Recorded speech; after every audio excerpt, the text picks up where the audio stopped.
Hello YouTubers, my name is Eggy and welcome to my YouTube channel. This is a master grade Gunner Zaku Warrior Lunamaria Hawke costume that I built. And on today's video, I'm going to show you how I built this.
This is what the kit looks like built straight out of the box without any stickers. The kit was easy and simple to build, and the finished kit looks great with good color separation and articulation.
And here is a finished kit.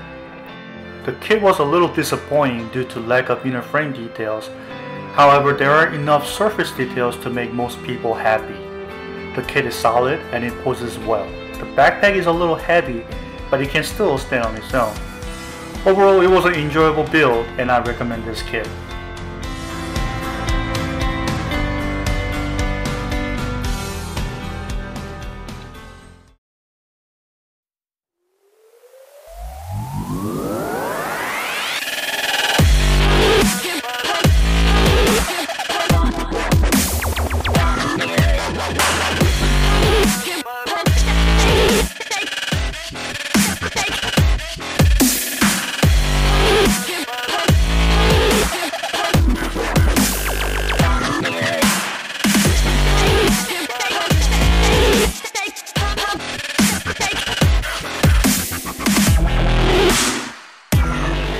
Thank you for watching this video. I'll put a link down below to my blog where you can find more pictures. Please hit the like button if you like this video and subscribe because on the next video I'll be building this.